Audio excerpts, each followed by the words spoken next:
अस्सलाम वालेकुम viewers, game beat के साथ हाफिज़ मोहम्मद इमरान आपकी खिदमत में हाजिर है। पाकिस्तान क्रिकेट बोर्ड की नई सिलेक्शन कमेटी के अज़ाइम क्या हैं और मनसूबाबंदी क्या कर रखी है, किन पॉलिसियाँ कौन सी पॉलिसियाँ ऐसी बनाई जाएंगी जिनके ऊपर पाकिस्तान के क्रिकेट का मुस्तकबिल होगा।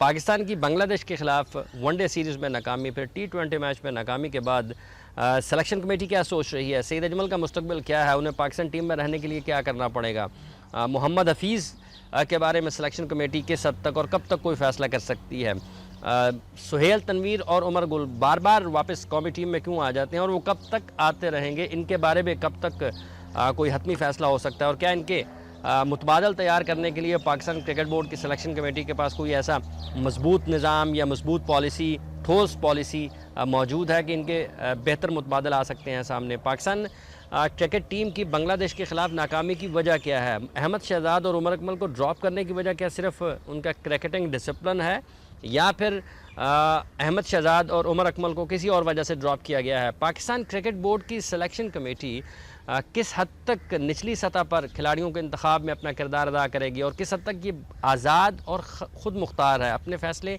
किस तरह से करती है? सरफराज अहमद को तीसरे वनडे मैच में ड्रॉप क्यों किया गया है, वो किस हद तक पाकिस्तान के लिए एक असासा साबित हो सकते हैं? पाकिस्तान क्रिकेट बोर्ड की सिलेक्शन कमेटी की टीम मैनेजमेंट के साथ कितनी हम आहंगी है और क्या आज भी वक़ार यूनुस के साथ वही मसाइल हैं जो माजी में मोहसिन खान की सिलेक्शन कमेटी के साथ हुआ करते थे? आज भी टीम के हतमी 11 खिलाड़ियों में सिलेक्शन कमेटी का कोई अमल दखल है या फिर आज 11 खिलाड़ी जो टीम में उतारे जाते हैं, मैदान में उतारे जाते हैं, टीम में शामिल किए जाते हैं, उनकी कारकर्दगी की ज़िम्मेदारी मुकम्मल तौर पर टीम मैनेजमेंट के ऊपर होती है? पाकिस्तान क्रिकेट बोर्ड का मुस्तकबिल, क्रिकेट बोर्ड की नई सिलेक्शन कमेटी का मुस्तकबिल क्या है? ये किस हद तक एक आसान काम है और कितना मुश्किल काम है? किस हद तक आज़ाद और ख़ुद मुख्तार है? ये सब सवालात और इनसे जुड़े सवालात आज हम इनके जवाब जानेंगे। मेरे साथ मौजूद हैं पाकिस्तान क्रिकेट बोर्ड की नई सिलेक्शन कमेटी के सरबरा हारून रशीद। अस्सलाम वालेकुम हारून साहब। वालेकुम सलाम, अस्सलाम वालेकुम व्यूअर्स। बहुत बहुत शुक्रिया आपका हारून साहब। ODI सीरीज़ खिलाफ तवक्को नाकाम रही पाकिस्तान की टीम। कोई तवक्को नहीं कर रहा था कि लोग ये ज़रूर सोच रहे थे कि एक आध मैच में नाकामी का सामना करना पड़ेगा, लेकिन 3-0 से हार जाएंगे।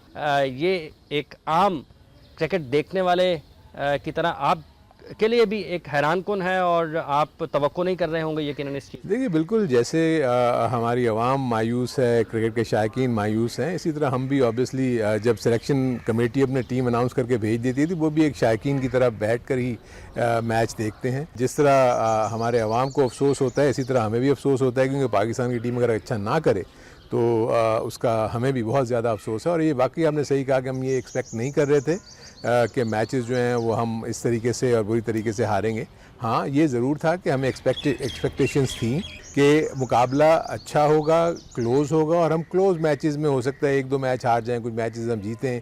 मार्जिन ऑफ डिफीट जो है वो थोड़ी सी कम होनी चाहिए थी, जो कि नहीं हुई।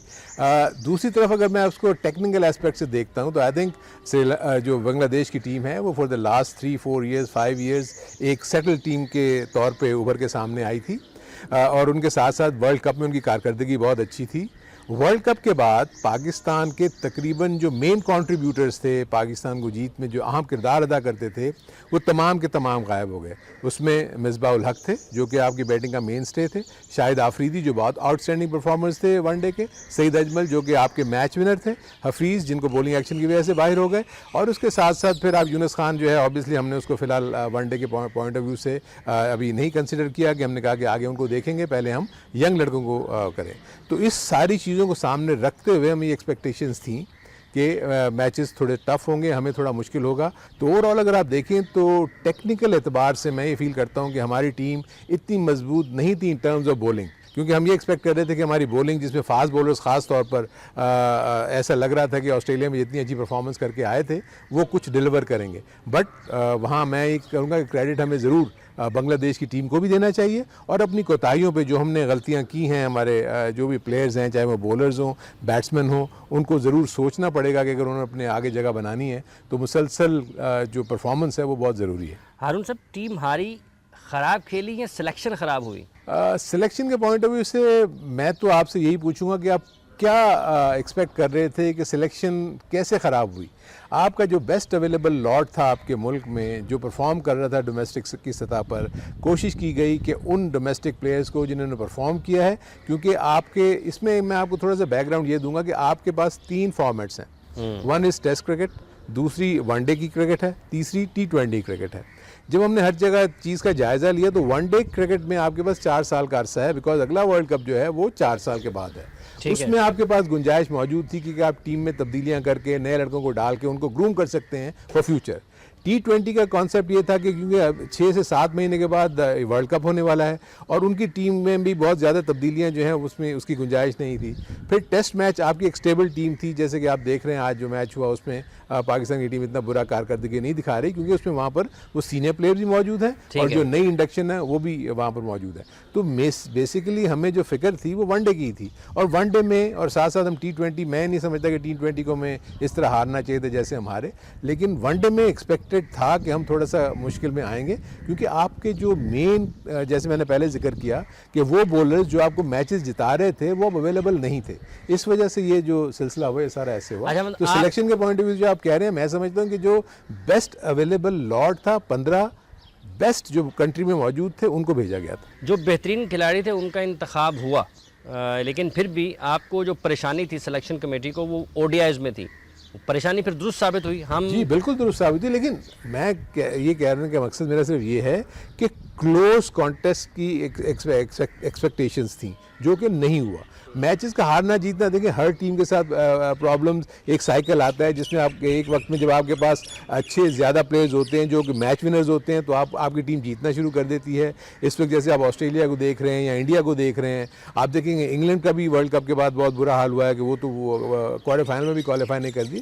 तो हर टीम को एक ना एक किसी ऐसे मरहले पर पहुँचती है वो जहाँ पर उसको रीबिल्डिंग की और रीफॉर्म करने की ज़रूरत होती है। तो पाकिस्तान की सिचुएशन भी ऐसी ही आ गई है कि पाकिस्तान को आगे के लिए सोचना पड़ेगा। अच्छा, एक और बात है, आपने रीबिल्डिंग की बात की, इस पर भी करते हैं। बांग्लादेश से हारने के बाद एक आम क्रिकेट देखने वाला ये ज़रूर उसके ज़हन में ये ख्याल पैदा हुआ, ये सवाल उठा है कि हमारी क्रिकेट का मयार गिर गया है जो हम बांग्लादेश से भी हारे हैं, या फिर उनकी क्रिकेट बेहतर हो गई है हमसे। देखिए ऑब्वियसली हर मुल्क अपने अपने पॉइंट ऑफ व्यू से अपनी क्रिकेट को बेहतर करने की कोशिश करता है, तो पाकिस्तान भी ऑब्वियसली उन्हीं सिचुएशन से गुजर रहा है।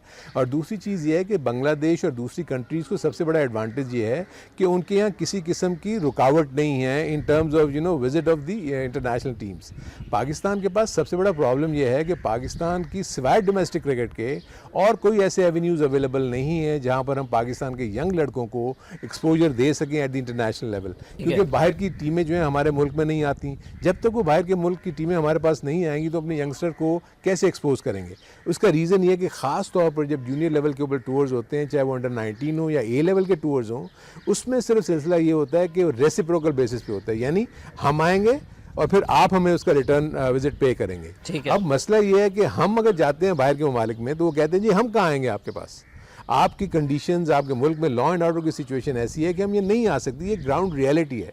तो इसलिए जब वो इस चीज़ पे एग्रीमेंट नहीं होता कि हम तो वहाँ चले जाएं और हम उनको होस्ट ना कर सकें, तो ये एक बहुत बड़ा प्रॉब्लम होता है। उसके लिए फिर ये ढूंढा गया कि जी हम UAE को अपना होम ग्राउंड बना के उसको, अब उसमें भी बहुत ज़्यादा प्रॉब्लम्स होती हैं। आपको पूरे का पूरा लॉजिस्टिकली यहाँ से ना सिर्फ ये है कि इंटरनेशनल डिपार्टमेंट, बल्कि आपके पूरे टीम के लोग, आपके सारे सेलेक्ट, उनको सबको वहाँ यहाँ से उठा के वहाँ लेके जाना पड़ता है। एंड देन वहाँ पर भी आपको होम इन्वायरमेंट इसलिए नहीं मिलते कि आपका कंट्रोल नहीं है किन्हीं चीज़ों पर। आप ना पिचेस बना सकते हैं, आप ना ग्राउंड्स के ऊपर, ठीक है हम उनको रिक्वेस्ट ज़रूर करते हैं कि जी आप, लेकिन हमारा ग्राउंडमैन जाके वहाँ कुछ नहीं कर सकता। वहाँ के ग्राउंडमैन हैं, वहाँ के जो ग्राउंड्स हैं उनको उसी तरीके से मेनटेन किया जाता है। तो आई थिंक ये और भी फैक्टर है जिसको मेरा ख्याल है आवाम को ज़हन में रखना चाहिए कि हम थोड़ा सा हैम्पर्ड हैं in terms of other countries. उनके लिए कोई ऐसी रुकावटें नहीं है, हमारे लिए बहुत ज़्यादा रुकावटें। अगर हमारे पास रुकावटें हैं ज़्यादा, तो क्या आपके ख्याल में उसका अदराक सिर्फ पाकिस्तान क्रिकेट बोर्ड के साथ मुंसलिक अफराद को है, जो क्रिकेट को देखने वाले हैं, क्रिकेट एक्सपर्ट हैं, फॉर्मर टेस्ट क्रिकेटर्स हैं, उनको इस चीज़ आप समझते हैं कि वो इस पर आंखें बंद करके कमेंट करते हैं? देखिए उसका सबसे बड़ा रीज़न दिया, देखिए मैं तो ये फील करता हूँ कि हर एक को अपने अपने राय का इजहार करने का हक है, बिल्कुल हर एक को वो उस राय को इख्तियार करना चाहिए। बट मुझे सिर्फ जो प्रॉब्लम है वो सिर्फ ये है कि आवाम को हमने कंफ्यूज स्टेट में कर दिया है क्योंकि होता ये है कि वन साइडेड स्टोरीज जो हैं वो वहाँ जाती हैं, आवाम सुन के ये समझते हैं कि पता नहीं क्या कुछ हो रहा है, क्या मतलब क्रिकेट बोर्ड क्या नहीं कर रहा, क्या नहीं कर रहा। द थिंग इज़ कि आप ये देखें कि पाकिस्तान के पास जो अगर आप दूसरे ममालिक से मिलाते हैं तो हमारे इन्वायरमेंट बिल्कुल डिफरेंट है। हमारे यहाँ रीजनल क्रिकेट है, हमारे यहाँ डिपार्टमेंटल क्रिकेट है। रीजनल क्रिकेट जो है वो तमाम की तमाम बोर्ड के ऊपर इन्हिसार करती है। दुनिया में कहीं भी क्रिकेट बोर्ड के ऊपर उनकी रीजनल एसोसिएशंस या काउंटीज़ या स्टेट्स या प्रोविंसेस वो इन्हिसार नहीं करते। फंड्स उनको ज़रूर दे दिए जाते हैं, उनके अपने प्रोफेशनल यूनिट्स हैं, they all are paid people जो कि अपने अपने काउंटीज़ में या प्रोविंसेस में या स्टेट में वो लोग काम कर रहे होते हैं। इवन इंडिया में भी जितने भी लोग हैं दे ऑल आर पेड। हमारे यहाँ तमाम का तमाम सेटअप जो है वो ऑनरेरी बेसिस पे काम करता है और इसी बेसिस पे काम करते करते इतने अरसे से चल रहे हैं और जितने भी लोग हैं वो इसी सिस्टम के तहत ही ऊपर गए हैं। कोई भी नए सिस्टम से गुजर के नहीं किया। ज़्यादा से ज़्यादा जब भी कुछ हुआ है तो सिर्फ यही हुआ कि जी आपने टूर्नामेंट के फॉर्मेट को चेंज कर दिया, हमने डिपार्टमेंट को और उनको इकट्ठा खिला दिया, हमने अलग अलग कर दिया। तो बेसिकली सिस्टम तो अरसे से यही चल रहा है। जब आप उसको सिस्टम को तोड़ने की बात करते हैं, नया सिस्टम लाने की बात करते हैं तो एकदम से शोर मच जाता है कि जी ये क्या हो रहा है, क्रिकेट को ख़त्म किया जा रहा है, फलाना किया जा रहा है। तो थिंग इज़ के ग्राउंड रियलिटी उसको सामने रखते हुए अगर आप देखेंगे कि कोई चीज़ अगर बेहतर हो सकती है तो हर स्टेक होल्डर को उसमें अपना रोल निभाना पड़ेगा। जितने हम हों या जो भी फॉर्मर क्रिकेटर्स हों, क्या हम इसी सिस्टम से निकल के पाकिस्तान के लिए नहीं खेले? क्या इसी सिस्टम से निकल के हम जाकर इंटरनेशनल लेवल के ऊपर हमने कम्पीट नहीं किया? तो आई थिंक ये वो चीज़ें हैं जो कि आवाम को मेरा ख्याल है सही शक्ल में पहुंचनी चाहिए। आवाम को कंफ्यूज किया जाता है मेरे नज़दीक आई डोंट थिंक कि मैं ज़रा स्पोर्ट्स के पॉइंट ऑफ व्यू से कहूँ, ओवरऑल ही मैं देखता हूँ तो मुझे सब जगह ही कन्फ्यूजन नज़र आ रहा है। आपने टीम सिलेक्शन की बात की, अब कोच वकार यूनुस है। माजी में जब मोहसिन खान चीफ सेलेक्टर थे, उस वक्त की जो सिलेक्शन कमेटी थी, उस सिलेक्शन कमेटी की एक बड़ी स्ट्रॉन्ग फीलिंग थी कि हम जो लड़के सेलेक्ट करके भेजते हैं कोच उनको प्रॉपर मौका नहीं देता। अभी भी सरफराज वाला वाक़या एक मरतबा हुआ है, उनको ड्रॉप कर दिया गया 30 से वनडे मैच। को उसको आराम का नाम दे दें, उसको किसी भी चीज़ का नाम दे दें, वो एक अलग चीज़ है। आप समझते हैं कि आपको भी इन्हीं मसाइल का सामना है? सरफराज एक नायब कप्तान है टीम का और शायद कोच ये बताना चाह रहे हैं कि शायद हो सकता है कि वो ये बता रहे हैं कि ये मेरे फ्यूचर प्लान में नहीं आते हैं, पाकिस्तान क्रिकेट बोर्ड और सिलेक्शन कमेटी के भले आते हों। देखिए इसमें मैं तो ये कहूँगा आई थिंक ये सब स्पेकुलेशन है। देखिए मुझे ये बताएं एक चीज़, चाहे वो टीम मैनेजमेंट हो, कोच हो, मैनेजर हो, चाहे वो सिलेक्टर हो, चाहे वो कैप्टन हो, क्या कोई ये चाहेगा कि पाकिस्तान की टीम जो है वो बुरी कारकर्दगी दिखाए? ये नहीं हो सकता। हर एक बंदा अपने अपने पॉइंट ऑफ व्यू से कोशिश करता है कि वो इस तरीके से कंट्रीब्यूट करे कि पाकिस्तान की टीम के फ्यूचर में बेहतरी से बेहतरी आती चली जाए। तो मैं नहीं समझता कि वकार यूनुस के ऊपर जितना ज़्यादा क्रिटिसिज्म, देखिए टेक्निकली कोई भी गलती कर सकता है। देखिए हम सब आफ्टर थाट्स हैं, हमारे जो भी ख्यालात हैं वो एक चीज़ हो जाने के बाद होते हैं। जब कोच या कैप्टन बैठ के टीम बना रहे होंगे 11 की, क्योंकि वो हमसे दूर हैं, वो उन कंडीशन को ज़्यादा बेहतर समझते हैं, वो अपनी स्कीम ऑफ थिंग्स में जिस चीज़ को बेहतर समझते हैं वो उसको वो खिलाते हैं। अगर वो पे कर जाए तो आप देखें वही लोग फिर उनकी तारीफ़ें होती हैं। अगर वो पे ना करे, फॉर इंस्टेंस मैंने टॉस जीत के पहले बैटिंग करने का फ़ैसला किया, मेरा फ़ैसला गलत हो गया एज़ कैप्टन या एज़ कोच और टीम सफ़र कर गई, तो ऑब्वियसली मुझ पर एतराज़ होगा। अगर वही फैसला टॉस जीत के जो मैंने बैटिंग करने का किया, टीम 350 कर जाए और मैच जीत जाए तो कहते हैं वो बेहतर है। तो इसलिए मैं कह रहा हूँ कि हम जितने भी एक्सपर्ट्स यहाँ बैठे हुए होते हैं, हम एक चीज़ के हो जाने के बाद उसके ऊपर हम कमेंट करते हैं, वेयर एज वो रिस्क लेते हैं बिफोर दैट थिंग हैपनिंग कि भाई अभी ये जो हम करने जा रहे हैं उनके नज़र में वो कामयाबी की ज़मानत है, इसलिए वो उन 11 को खिलाते हैं। ठीक है। तो आई थिंक इस पॉइंट ऑफ व्यू से अगर कहीं एरर ऑफ जजमेंट होता है तो उसको ये कह देना कि वो उसके खिलाफ है, उसके खिलाफ नहीं है, तो ये मैं समझता हूँ बहुत ज़्यादती है। ठीक है व्यूअर्स, हमारी गुफ्तगू जारी है पाकिस्तान क्रिकेट बोर्ड के चीफ सेलेक्टर हारून रशीद से। यहाँ पर वक्त हुआ एक वक्फे का, वक्फे के बाद आते हैं और फिर दीगर मौज़ूआत पर गुफ्तगू के सिलसिले को आगे बढ़ाएंगे। बैकवर्ड्स हम गुफ्तगू कर रहे हैं हारून रशीद से, chief selector Pakistan cricket board, और ये नए चीफ सेलेक्टर हैं। लोगों के ख्याल में ये पुराने इंसान हैं। वेल इसमें कोई शक भी नहीं है, चीफ सेलेक्टर यकीनी तौर पे नया है। In terms of younger in a sense के पहली मरतबा ये चार्ज मिला है एज चीफ सेलेक्टर, तो वो नया ही हुआ।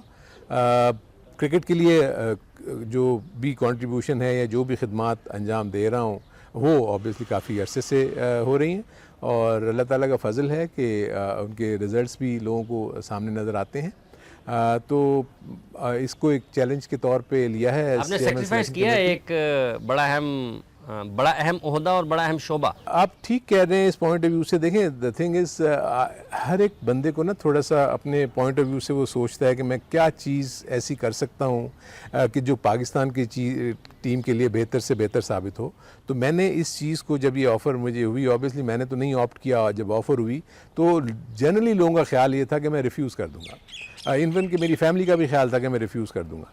लेकिन जो मैं पिछले 2-3 से हालात देख रहा था, 2-3 सालों से जो देख रहा था कि पाकिस्तान की सिलेक्शन में बहुत ज़्यादा प्रॉब्लम्स नज़र आ रही होती थी, और एक प्रॉपर जो है एक किसी किस्म की कोई सिलेक्शन पॉलिसी को मतलब नहीं अपनाया जा रहा था। हमें सिर्फ यही था कि जी आइए और टीम को सेलेक्ट करें और चले जाएं। मेरे नज़दीक ये था कि सिलेक्शन कमेटी का काम जो है वो सिर्फ पाकिस्तान की टीम को सेलेक्ट करना नहीं है, बल्कि पाकिस्तान की टीम की सिलेक्शन पॉलिसी ऐसी होनी चाहिए कि जो फ्यूचर को भी अहाता करे कि आज पाकिस्तान की टीम कहाँ खड़ी है, 1 साल के बाद कहाँ होगी, 2 साल के बाद कहाँ होगी। तो उस सारी चीज़ों को देखते हुए किस तरीके से हमने नए प्लेयर्स को, जो इस वक्त फ्रेंच प्लेयर्स हैं, उनको कैसे इंडक्ट करना है पाकिस्तान की टीम में, नीचे जो लॉट मौजूद है उनको किस तरीके से तैयार करना है आपने कि जहाँ कहीं भी कोई गैप्स आएँ उनको आपने कैसे फिल करना है। और 3 से लॉन्ग टर्म स्ट्रेटजी में ये देखेंगे अंडर 19 लेवल के ऊपर जूनियर सिलेक्शन कमेटी के साथ मिलकर ये देखा जाएगा कि कौन से ऐसे प्लेयर्स हैं जो कि 2 से 3 साल में, 4 साल के बाद पाकिस्तान को रिप्रेजेंट कर सकते हैं। तो एक हर टीयर के ऊपर आपके पास ऐसे पूल ऑफ प्लेयर्स मौजूद हों जो एक दूसरे को बैक कर सकें। तो आई थिंक ये वो सारी सिचुएशन थी। मैं ये समझ रहा था कि मैं आके ही ये सब कर सकता हूँ, क्योंकि मैं लोगों को जितना मर्जी एडवाइस कर दूँ वो नहीं कर सकेंगे जब तक कि आप खुद वो नहीं करते।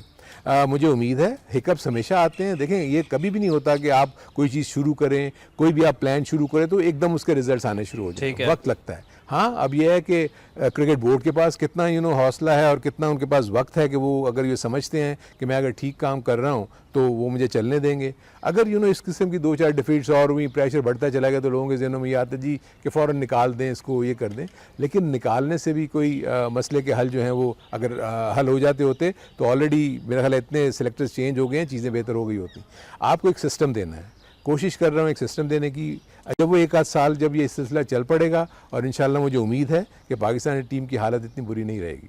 हारून साहब, वक्त की आपने बात की है, वक्त तो पाकिस्तान क्रिकेट बोर्ड के चेयरमैन को नहीं पता होता, कल वो बदल जाएगा, वो सबसे पहले चीफ सेलेक्टर बदलेगा। तो फिर आप देखें ना, सबसे पहली चीज़ तो यही है कि ये आपने खुद ही उस बात की जवाब दे दिया कि दुनिया भर में कभी डिबेकल्स होते हैं तो क्या ये चीज़ें चेंज होती हैं? आपके यहाँ आए दिन अगर हमने इस तरीके से चेंजेस एंड चॉपिंग, जब तक कंटिन्यूटी नहीं आएगी, अगर आप ये समझते हैं कि आपने जो अपने पॉलिसीज़ या जो भी आप प्लान्स इंप्लीमेंट कर रहे हैं वो आप अपनी सही नीयत से और सही जगह पे कर रहे हैं, देन उसका आप वेट करें। देखिए, मैं इसलिए आपको इसकी छोटी सी मिसाल ये देता हूँ कि अंडर 16 का प्रोग्राम जब मैंने 2007 में शुरू। व्यूअर्स, हमारी गुफ्तगू जारी है हारून रशीद साहब से। इनसे ब्रेक के बाद हम जानेंगे कि एक अवामी सतह पर जो बात है कि उमर गुल और सुहेल तनवीर, और इसके अभी मोहम्मद हफीज़ के उन्होंने बताना है, ये खिलाड़ी बार बार इनको आजमाया जाता है, जबकि इनकी कारकर्दगी का मयार वो नहीं है जो इतने मौके मिलने के बाद और इतनी ज़्यादा क्रिकेट खेलने के बाद होना चाहिए। यहाँ पर वक्त एक ब्रेक के बाद इन सवालात के जवाब पाकिस्तान क्रिकेट बोर्ड के चीफ सेलेक्टर हारून रशीद। मैकबर्स, बात कर रहे हैं हम हारून रशीद साहब से। हारून साहब, सुहेल तनवीर, उमर गुल, लोग कहते हैं कि बार बार आप इन्हीं को मौका देते हैं। आप समझते हैं कि अभी की जो कारकर्दगी थी, इम्प्रेस किया उन्होंने आपको, या फिर आप समझते हैं कि आप मायूस हुए हैं इन दोनों खिलाड़ियों की कारकर्दगी से? देखिए, सबसे पहली चीज़ तो आपको ये नोट करनी चाहिए कि सुहेल तनवीर और उमर गुल अगर टीम से बाहर हुए थे तो इंजरी की वजह से बाहर हुए थे, अपनी कारकर्दगी की वजह से बाहर नहीं हुए थे। इंजरी हुई, वो बाहर हुए, रिहैब हुए, अब वो वापस आ रहे हैं। आज से 2 साल पहले या 1.5 साल पहले उमर गुल और सुहेल तनवीर आपके T20 के मैच विनिंग बॉलर्स थे। क्या उमर गुल की यॉर्कर्स को आप भूल गए जो वो अपने डेथ होल्स में किया करते थे? क्या आप सुहेल तनवीर की वो स्लो डिलीवरीज को और जो उनकी वो उसमें जो बॉलिंग में जो उनमें निप थी वो भूल गए? हमें हॉर्सेस और कोर्सेस की तैयारी के लिए हमने चीज़ों को अपनाना है। सिलेक्शन कमेटी ये समझ रही है कि क्योंकि ये बहुत आउटस्टैंडिंग परफॉर्मर्स से T20 के फिट होके वापस आए हैं, अब ये हमने जांचना है कि क्या फिट होकर वापस आने के बाद उनकी कारकर्दगी में उतनी ही जान है जितनी पहले थी या नहीं। उसके लिए हमें कुछ मैचेस उनको देने पड़ेंगे इस चीज़ को असेस करने के लिए। अब स्टेट अवे कौन सा ऐसा बैट्समैन है या कौन सा ऐसा बॉलर है जिसके ऊपर बुरा पीरियड नहीं आता या वो आउट ऑफ फॉर्म नहीं होता, तो मेरे अपने नज़दीक हमें एक सिस्टमेटिक वे से हम अप्रोच कर रहे हैं चीज़ों को, ताकि हम मौके दे के लोगों को बताएं कि जी देखें हमने आपको मौका दिए थे, आप हमारे पॉइंट ऑफ व्यू से हमारे उस मयार पे नहीं उतरे। अगर यही उमर गुल और यही सोहेल तनवीर अगर आज आपके मैच विनिंग बॉलर्स दोबारा बन जाते हैं तो क्या फिर आप कहेंगे कि वो बार बार आते हैं? हाँ बिल्कुल, यकीन नहीं कह तो रहे। इसीलिए हम जो है चीज़ों को किसी को डिस्कार्ड करने से पहले उसको पूरा मौका देना चाहिए, ताकि वो ये ना कह सके कि मुझे जी कोई मौका नहीं दिया गया। They were the best bowlers about 1.5 year ago. अब वो वापस आए हैं, पहले मैच में इतनी इंप्रेसिव कारकर्दगी नहीं थी। Will have to see and wait कि भाई जब वो टीम मैनेजमेंट आती है वो उनके मतलब उनके तासुरात क्या हैं, क्योंकि करीब से वो देखते हैं उनको। ठीक। उनका हमारा इनपुट हमें लिए इसलिए ज़रूरी है कि हमें वो बताना है कि क्या मेंटली कितना स्ट्रांग थे, टेम्परामेंटली कितना स्ट्रांग थे, प्रेशर में किस तरह इन्होंने डील किया, फील्डिंग में कितनी इनकी एबिलिटी थी, क्योंकि T20 में ये बहुत इंपॉर्टेंट चीज़ें होती हैं। एमर्जिंग में आपने 34-34, 33-33, 32-32 साल के लड़कों को बुला लिया। लोग कहते हैं पता नहीं किस किस्म की एमर्जिंग है। नहीं देखें, एक तो लोगों के कॉन्सेप्ट को जो है ना समझने की कोशिश नहीं कर रहे।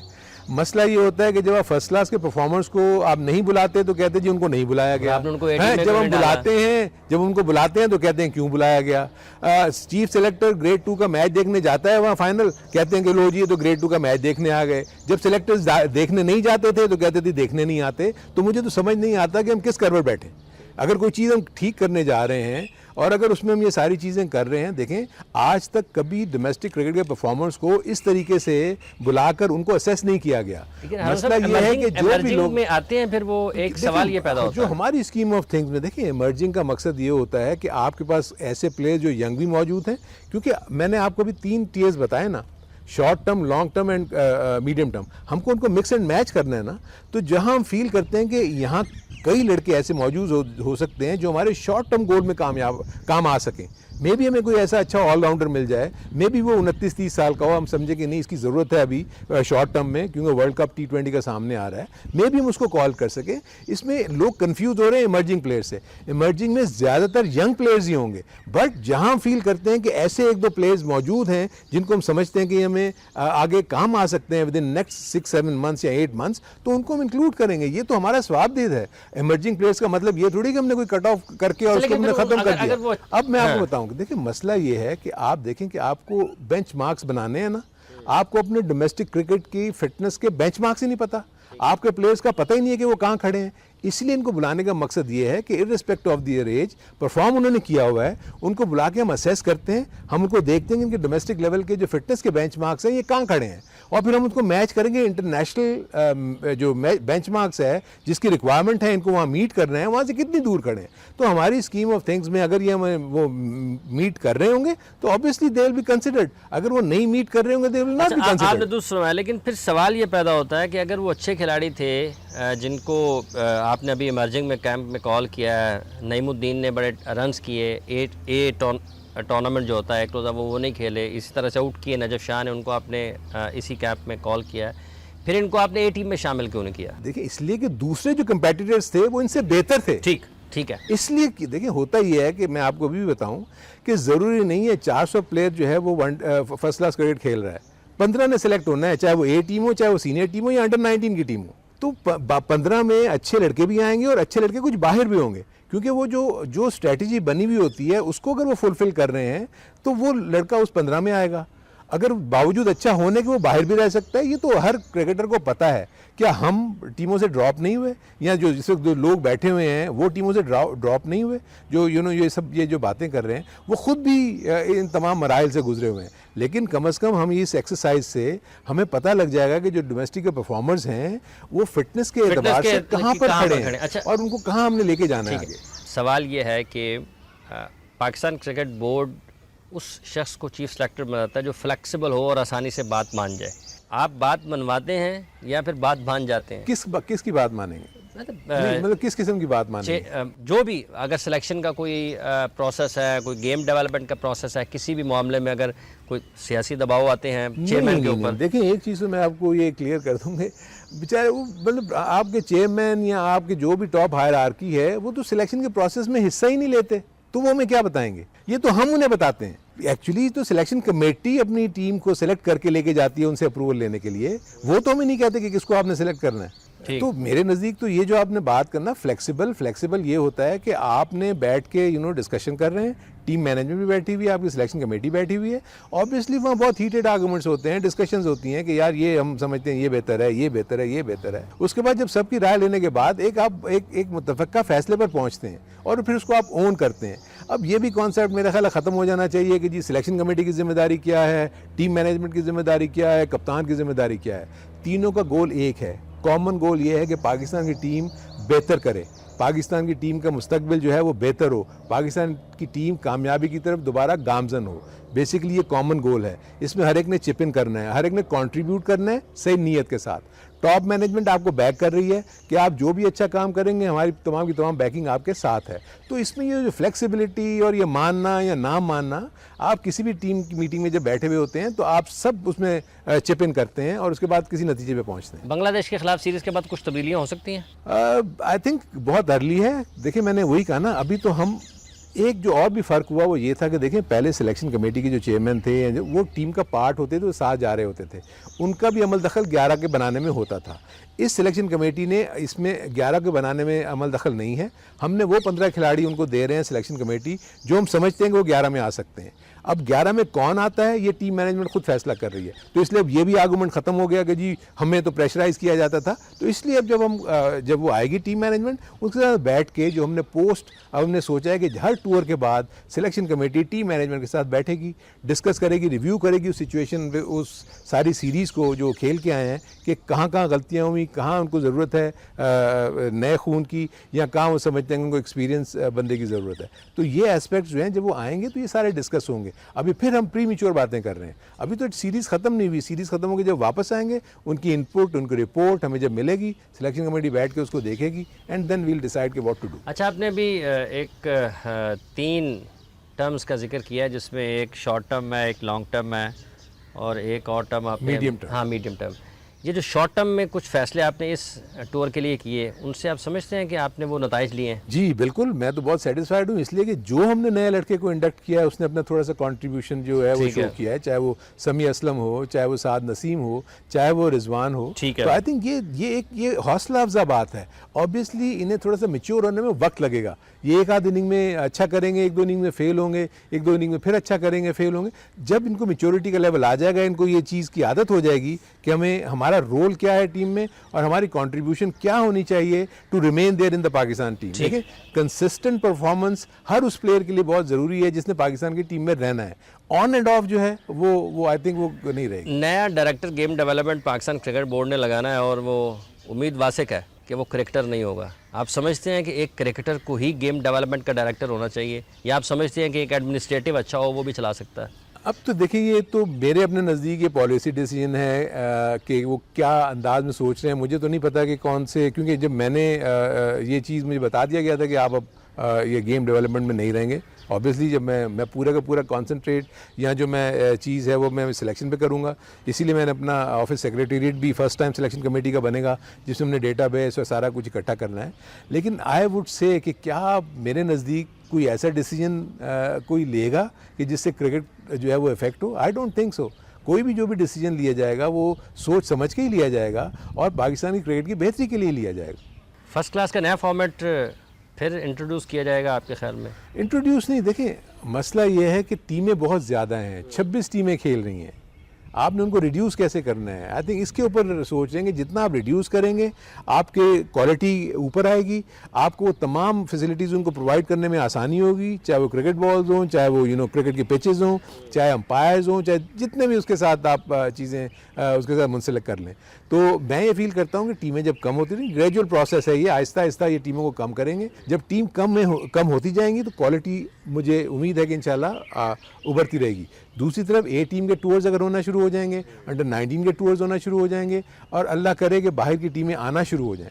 जैसे ही बाहर की टीमें यहाँ आना शुरू हो जाएंगी आप देखेंगे कि इंशाल्लाह पाकिस्तान की टीम दोबारा उस पाथवे की तरफ चली जाएगी। हम यहाँ पर नेशनल क्रिकेट एकेडमी में बैठे हैं। खिलाड़ियों की फ़िटनेस एक बड़ा मसला है। क्रिकेट बोर्ड में शायद ये सोच पाई जाती है यहाँ पर जो फिटनेस, जिस तरह से फिटनेस टेस्ट लिए जाते हैं या जो खिलाड़ी है मुकम्मल फिट नहीं होते, लेकिन उसके बावजूद यहाँ से उसको क्लियरेंस मिल जाती है और वो अनफिट ही पाकिस्तान टीम से खेल जाता है। मैं नहीं समझता कि ऐसी कोई इशू है। मैं तो ये फील करता हूँ कि देखें, एक तो सबसे पहले कि फ़िटनेस के इश्यूज़ पे भी मैं आवाम को थोड़ा सा बताना चाहता हूँ कि देखें, फ़िटनेस जो है ना वो इंडिविजुअल का एफर्ट है। अगर लोग ये समझते हैं कि पाकिस्तान क्रिकेट बोर्ड किसी को फिट करेगा या पाकिस्तान टीम के ट्रेनर्स किसी को फिट करेंगे, तो ये मैं समझता हूँ ये ज़्यादती है।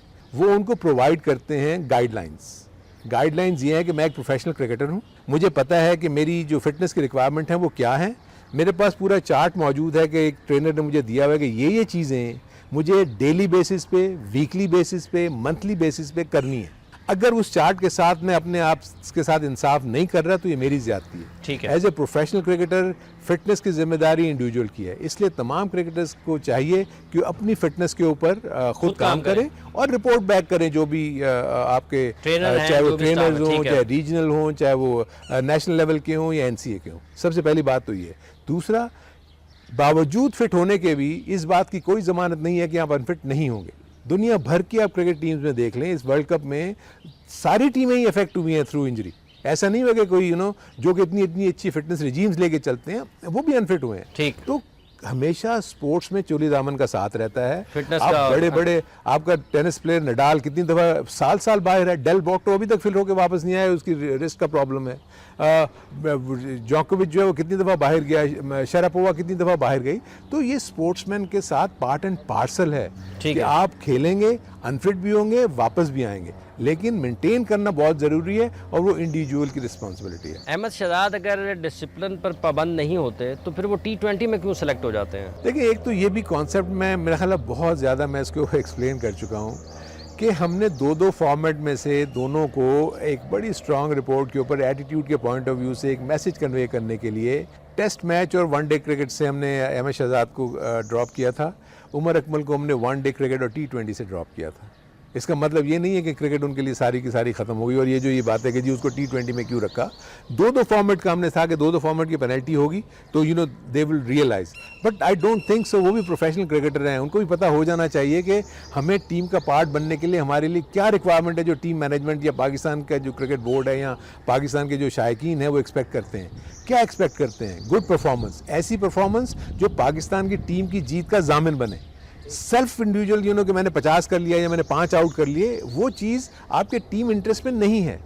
तो दिस इज़ वेयर इतना छोटा सा मसला है, इसको लोग इतना ज़्यादा हाइप क्रिएट कर रहे हैं कि जी शाहिद आफरीदी उसको लेके आ गया, फलाना उसको लेके आ गया। मैं फिर आपको कैटेगरिकली कह रहा हूँ कि ये सिलेक्शन कमेटी का डिसीजन था और किसी का डिसीजन नहीं था, चाहे वो कप्तान हो या कुछ हो। हम मशावरत सबसे कर रहे हैं, लेकिन जो फाइनल डिसीजन है वो सिलेक्शन कमेटी का है। ठीक है, बहुत बहुत शुक्रिया आपका हारून रशीद साहब। इसी दुआ के साथ के हतमी फ़ैसले आप ही करें और टीम की सिलेक्शन आज़ादाना और ख़ुद मुख्तार अंदाज में की जाए और पाकिस्तान के बेहतरीन खिलाड़ी कौमी क्रिकेट टीम का हिस्सा बने। व्यूअर्स, प्रोग्राम का वक्त ख़त्म हुआ चाहता है, इसी दुआ के साथ कि पाकिस्तान की क्रिकेट को बांग्लादेश जैसे नताइज का दोबारा मुस्तकबिल करीब में और उसके बाद भी सामना करना पड़े। ज़िम्बाब्वे की टीम पाकिस्तान आ रही है, इसमें भी कुछ नए खिलाड़ियों को मौका मिले और जिनको मौका मिले वो भी अपनी कारकर्दगी से अपनी अहलियत को और इंतखाब को दुरुस्त साबित करें और जिन सीनियर खिलाड़ियों के ऊपर कुछ सवालिया निशानात हैं वो भी अपनी फॉर्म को और अपनी उम्दा कारकर्दगी का मुजाहरा करते हुए टीम में अपनी जगह पक्की करें। अगर नहीं तो फिर यकीनन सिलेक्शन कमेटी को किसी और तरफ देखना और सोचना होगा। प्रोग्राम का वक्त ख़त्म हुआ चाहता है। हाफिज़ इमरान को गेम बीट की पूरी टीम के साथ इजाज़त दीजिए। आप अपना और अपने इर्द गिर्द के लोगों का बहुत सा ख्याल रखिएगा। अल्लाह ने के बाद।